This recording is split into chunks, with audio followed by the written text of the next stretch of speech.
importante primero caracterizar entonces qué tipo de cojera presenta el paciente, si es una cojera dolorosa o una cojera no dolorosa, para así podernos guiar sobre qué es la posible patología. Entonces, cuando nos enfrentamos a una cadera dolorosa, tenemos que descartar que el paciente presente fracturas, una sinovitis transitoria, una osteomielitis, una artritis séptica por la parte infecciosa, una enfermedad del Leber-Perthes, una artritis idiopática juvenil, un tumor óseo benigno o maligno, una discitis o leucemia. Pero cuando nos encontramos ante una cojera no dolorosa, es importante entonces descartar que el paciente presente una luxación congénita, una deficiencia longitudinal, parálisis cerebral, una médula anclada, una distrofia muscular o una polineuropatía.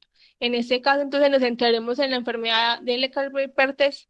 Esta entonces es una necrosis avascular idiopática de la cabeza femoral con una incidencia de aproximadamente unos 0.4 a 29 pacientes a 29 por 100.000 niños. Ha ido cambiando un poco en los últimos estudios, aunque no hay estudios grandes poblacionales desde hace más de 20 años. El pico de aparición de esa patología es aproximadamente entre los 4 y 8 años, pero se han visto registros de pacientes mayores de 8 años, incluso pacientes menores de 2 años de edad, con una relación hombre-mujer más a favor de los hombres, usualmente un 5:1, aunque en un estudio reciente la relación disminuyó un poco de un 3.1:1, y hay que recordar que hasta el 15 a 10% de los pacientes puede presentar una patología bilateral que usualmente es asincrónica. Esta entonces enfermedad se ha visto que causa por diferentes episodios de isquemia. Eso, la causa de la isquemia, lo que aún se mantiene un poco desconocido y no está muy bien identificada el origen de esta. Entonces lo que nos va a causar es que no llega un flujo sanguíneo adecuado a la epífisis, va a empezar entonces a abrir una necrosis central. Esta necrosis central va a producir un colapso del cartílago articular, que posteriormente va a producir entonces una deformidad, y a medida que vaya avanzando el proceso, la isquemia se va mejorando y también la reosificación va apareciendo. Hay algunos factores de riesgo que se han visto identificados para los pacientes entonces que con enfermedad de Leber-Perthes. En estos han identificado que algunos de los factores de riesgo puede ser un bajo nivel socioeconómico, un paciente con un antecedente de trauma, aquellos niños que son fumadores pasivos, es decir, que la mamá fumó durante el embarazo o que están expuestos a un medio en donde hay fumadores activos. También se ha visto aumento de esta enfermedad en aquellos pacientes con déficit de atención e hiperactividad, aunque la causa no se conoce como tal. De pronto lo que han tratado de relacionar es porque estos niños son muy activos y pueden presentar microtraumas más seguidos a repetición. También se ha visto unos factores de riesgo como bajo peso al nacer, algunos trastornos de hipercoagulabilidad que pueden provocar entonces que esta circulación a la cabeza se vea afectada. También la mayoría de los pacientes que presentan esta patología van a tener un retraso en el desarrollo óseo, aproximadamente un retraso de 2 años en comparación con un niño normal, y también endocrinopatías van a ser parte de las causales de esta, de esta enfermedad, aunque todavía no hay como algo específico que nos dirija hacia una u otra. Pero es importante que la enfermedad de Leber-Perthes es un diagnóstico de exclusión. Primeramente hay que descartar otras patologías que también pueden ser causantes de los síntomas, inclusive los hallazgos radiológicos. Entre esas entonces encontramos patologías infecciosas, sinovitis transitorias, algunas displasias epifisiarias múltiples o espondiloepifisiarias, que son importantes descartarlas en estos pacientes. Los pacientes con enfermedades celular falciformes que en crisis dolorosas, inclusive que ellos producen vasoespasmos y oclusiones vasculares seguidas, pueden causar unos hallazgos similares. Los pacientes con uso de esteroides, que también tienen riesgo de producir una necrosis vascular, pero no es una necrosis vascular idiopática, sino que ya tenemos una causa identificada. Y también el hipotiroidismo va a ser una de las causas secundarias que nos puede causar entonces alteraciones en la epífisis femoral.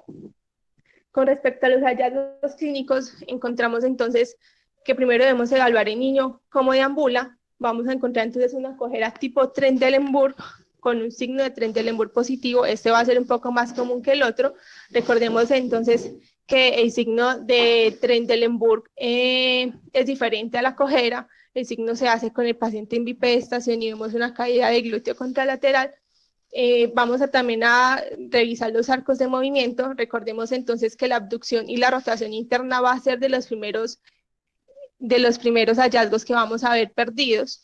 También posteriormente se va a limitar las rotaciones externas a medida que vaya evolucionando la patología. Entonces estas rotaciones van a persistir limitadas, pero el dolor puede inclusive en ocasiones desaparecer completamente o ir disminuyendo o aumentando según la fase en la que se encuentre.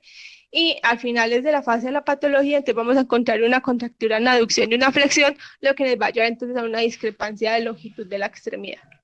Es que sospechamos una enfermedad de calvo hipertenso, que tenemos una cojera de menores de 8 años, es importante entonces solicitar una radiografía simple. Esta ha sido considerada clásicamente como el primer estudio diagnóstico ordenado en esta patología. Las proyecciones que se deben solicitar son una P y una proyección lateral de rana. Hay que considerar que no es muy útil en las etapas tempranas de la enfermedad, ya que los cambios radiológicos se van a evidenciar aproximadamente unos 3 o 4 meses después de haber iniciado los síntomas, pero de este tipo de estudios se derivan la mayoría de clasificaciones y estadiajes de este tipo de pacientes. Entonces, así como hallazgos tempranos que podemos encontrar y que nos deben hacer sospechar que el paciente presenta esta patología, es un aumento del espacio medial articular con un aumento de la densidad de la epífisis. Inclusive 2 o 3 meses después se puede entonces empezar a observar una fractura subcondral. Sin embargo, hay que considerar que hasta el 40-50% de los pacientes no va a presentar este tipo de hallazgos. Debido entonces a estas imágenes radiológicas, una de las clasificaciones más importantes es el estadio de Waldenström. Este entonces tiene una clasificación que junta tanto los hallazgos radiológicos como los hallazgos clínicos y que nos ayuda a determinar un poco también por el tiempo de evolución más o menos en qué fase se encuentra el paciente para determinar entonces ayudarnos a guiar un poco el tratamiento a iniciar. Entonces, en el estadio tipo 1, que usualmente son 6 meses después de haber iniciado los síntomas del dolor, vamos a encontrar entonces un paciente mucho más sintomático. En esta etapa muchas veces se pueden confundir entonces con sinovitis transitoria, ya que el dolor puede ser intermitente, pero inicialmente entonces vamos a llevar algunas imágenes radiológicas un poco sospechosas, como puede ser la lateralización de la cabeza femoral, un núcleo de osificación pequeño, un aumento de la densidad de la cabeza femoral, un aumento del espacio medial, fracturas subcondrales o quistes metaficiarios que nos deben hacer sospechar entonces que nos encontramos ante una patología un poco entonces diferente. En el estadio entonces tipo 2, que sería el estadio de fragmentación, este estadio durará aproximadamente unos 6 meses a unos 2 años. Clínicamente vamos a encontrar entonces un paciente con una cojera un poco más pronunciada, con disminución de los arcos de movimiento, y los signos y síntomas van a ser un poco más constantes, no va a ser tan intermitentes como en la fase inicial. Y recordemos que los primeros arcos de movimiento que se van a ver afectados son la abducción y la rotación interna. Pero sin embargo, la rotación externa también va a estar disminuida, que es importante también para diferenciarla entonces con otras patologías. Con respecto entonces a las imágenes radiológicas que vamos a encontrar que nos deben hacer sospechar, son unas radiolucencias en el núcleo osificado debido a la reabsorción del hueso necrótico. Vamos a encontrar entonces las columnas más demarcadas, vamos a poder diferenciar con un poco más de claridad lo que serían las columnas laterales medias y centrales. Vamos entonces también a identificar la cabeza femoral, se puede empezar a fragmentar y ensanchar, presentando también unos cambios metafisiarios que ya se están empezando a resolver con respecto a la fase previa, pero también vamos a encontrar algunos cambios refractarios en el acetábulo, aparición de nuevos huesos subcondrales, y en este tipo de estadio, entonces donde se desarrollan varias de las clasificaciones pronósticas en este tipo de pacientes. La etapa entonces número 3, que sería la etapa de reosificación, puede durar aproximadamente 18 meses o más. En esta el paciente va a tener mejoría de la cojera o del dolor, aunque algunos pueden persistir con ellas. Los rangos de movimiento van a continuar aún afectados hacia el paciente no presente dolor, y como el dolor ha disminuido, inclusive este retorna a actividades normales sin mayores dificultades. Radiológicamente entonces la vamos a identificar porque vamos a encontrar nuevo hueso. Este hueso va a empezar entonces a osificar de medial y lateral, y lo último que vamos a osificar es la parte central. la epífisis se va a tornar un poco más homogénea, va a haber mejoría de la esfericidad del fémur y vamos a decir que esta etapa ha finalizado cuando toda la cabeza se encuentra rosificada en su totalidad. Y la última etapa sería la etapa de remodelación. Esta puede tardar de meses a años, usualmente hasta la madurez esquelética del paciente. Va a haber mejoría de los síntomas o ya los síntomas que van a aparecer van a ser secundarios entonces a degeneración articular y radiológicamente no vamos a encontrar cambios adicionales en la densidad del fémur, pero la forma de este va a continuar evolucionando hasta la madurez esquelética, inclusive puede ocurrir crecimientos excesivos del trocánter mayor. Entonces, también con las imágenes radiológicas, principalmente la radiografía, otra de las clasificaciones que vamos a encontrar es la clasificación de Cateral. Esta es una de las primeras clasificaciones que se dio en 1971. Entonces, en esta medimos como el grado de compromiso de la necrosis avascular de la cabeza femoral, la medimos tanto en la radiografía bilateral, en donde vamos a ver que una Cateral 1 es aquella que tiene afectado sobre el 25% de la cabeza, una 2 de un 50%, una 3 de 75%, una 4 de 100%. Sin embargo, esta clasificación ha ido cayendo en desuso porque es difícil tratar como de objetivar un poco las medidas y no tiene tan bueno factor pronóstico. Hoy en día la clasificación que más se utiliza y que se utiliza como una medida pronóstica es la clasificación de Herring. Esta clasificación se dio en 1992 en donde miramos la calidad del pilar lateral. Y esta clasificación se debe realizar en la fase de fragmentación, en las fases iniciales no sirve, por lo que también ha habido muchos autores que han discutido de que ya estamos en una fase un poco más tardía, en donde es poco lo que podemos empezar a hacer con el paciente. Entonces vemos que la clasificación por pilares sería que el pilar, la Herring 1, perdón, sería aquella que tiene un pilar lateral intacto. Vemos entonces que la altura no está afectada cuando lo comparamos entonces con el lado contralateral. Un Herring B sería aquel que tiene una afectación menor de 50% de la cabeza. Un Herring C sería aquel que tiene una afectación mayor del 50% de la cabeza y un Herring BC es aquel que se encuentra un paciente como en el límite, en donde vamos a encontrar entonces una cabeza mayor del 50%, pero una columna lateral disminuida y estrecha, de aproximadamente unos 2 o 3 milímetros más estrecha, y con pobre osificación. Según este tipo de pacientes, esta clasificación es donde nos ayuda un poco a determinar el tratamiento indicado para esta patología. La clasificación de Setter-Thompson también se ha mencionado, sin embargo, es importante recordar que hasta el 50% de los pacientes no va a presentar entonces líneas de radiolucencia de signo de la luna creciente, entonces por eso ha caído cada vez un poco más en desuso. Otra de las imágenes que están indicadas o que se está tratando de indicar en este tipo de pacientes son las resonancias magnéticas. La ventaja de la resonancia magnética es que nos permite identificar la patología en etapas más tempranas. Recordemos que radiológicamente solamente vamos a ver cambios 3 a 4 meses después de iniciar los síntomas. Y también la ventaja de la resonancia es que nos ayuda a caracterizar mejor la extensión de la isquemia. Incluso muchos de los artículos actuales tratan de apoyar la secuencia de perfusión en las resonancias, ya que hoy en día ayudaría mejor a caracterizar el diagnóstico, a ver qué partes de la cabeza son las más afectadas y tratar de pronosticar un poco más a futuro qué tanto esa cabeza se me va a afectar, qué tanto va a sufrir necrosis, qué tanto tengo riesgo de generar hallazgos secundarios por remodelaciones y importante recordar entonces que las resonancias son más útiles en etapas tempranas que en etapas tardías.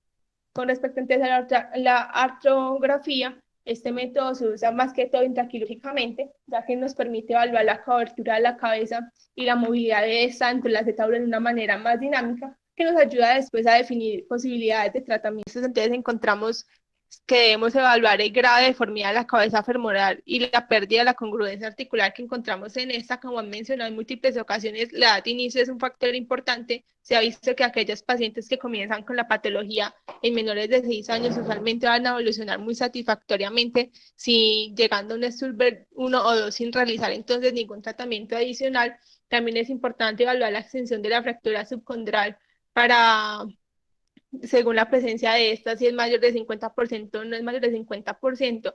También uno de los signos de mal pronóstico es evaluar la extensión de la afectación en la etapa de fragmentación, es decir, la clasificación de Sterling según si es un Sterling A, B, perdón, un Herring A, B o C, nos va entonces a tratar de pronosticar un poco la patología de esa paciente. También debemos evaluar los signos de cátedra, si presenta dos o más es un signo de mal pronóstico, la altura del pilar lateral en la etapa de fragmentación y si el paciente presenta un cierre oficial temprano o no. Entonces los signos de cátedra encontramos entonces que en esta está una extrusión u osificación lateral de la cabeza femoral, la presencia de cambios metafisiarios de rarefacción o formación de quistes. También en esta encontramos el signo de Gage, que es una radiolucidez en la cara lateral de la fisis, y también cuando encontramos una fisis horizontal, comprenderían entonces los signos de mal pronóstico de cátedra.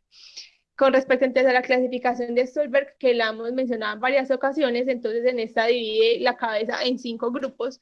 La primera se define como una cadera normal, inclusive muchos autores han considerado que aquellos pacientes que logran una clasificación de Stolberg 1, inclusive de pronto en alguna ocasión no llegaron a hacer un PERTE, sino otra patología diferente. En esta se ha visto que el riesgo de artrosis a 50 años ha sido hasta el 0%. Un grupo 2 es aquel que tiene una cabeza femoral esférica, pero es más grande de lo normal, se encuentra con un cuello corto y hay menos de 2 milímetros de desviación en un círculo concéntrico, y se ha visto que estos pacientes, hasta el 16% de ellos pueden evolucionar en artrosis tempranas. El grupo 3 entonces encontramos entonces una cabeza femoral que no es esférica, que más bien una configuración ovoide, y encontramos más de 2 milímetros de desviación en un círculo concéntrico, y hasta el 50% de estos pacientes va a presentar entonces una artrosis. Y el grupo 4 tenemos entonces una cabeza femoral y unos acetábulos planos, hasta el 75% de estos pacientes van a llegar a artrosis, y el grupo 5 es una cabeza femoral plana y un cuello de acetábulos normales, y en estos todos van a llegar a una artrosis severa y temprana. Y es importante recordar que la clasificación de Stulberg se va a dar cuando el paciente ya tenga o una madurez esquelética o ya estemos en fase entonces de rosificación, y más tempranamente en este paciente no se puede generar entonces esa clasificación. Los objetivos entonces de los tratamientos cuando los exponemos ante un paciente con una enfermedad de Pertes es mejorar la movilidad, disminuir el estrés mecánico al que está sujeto la cabeza y preservar la congruencia articular. Para lograr esto entonces no tenemos como dos herramientas: realizar un manejo conservador o un manejo quirúrgico, pero para esto, para definir hacia cuál guiarnos, es importante considerar la edad de inicio del paciente. En aquellos pacientes menores de 6 años, la mayoría van a terminar en un Stulberg 1 o 2, y hasta el 80% de los pacientes van a tener mejoría con manejo sintomático o no quirúrgico. En algunos de aquellos manejos no quirúrgicos, algunos proponieron entonces el uso de ortesis. Sin embargo, el uso de ortesis son un poco difíciles de utilizar y de soportar por el paciente, y no han mostrado que tengan un mejor resultado que una terapia física o manejo sintomático normal pueda obtener, por lo que no está muy indicado hoy en día el uso de estas ayudas. Y queda la duda en pacientes que van presentando entonces un Herring B o C, un Herring BC o un Herring C, van a necesitar cirugías porque van a evolucionar un poco más desfavorablemente.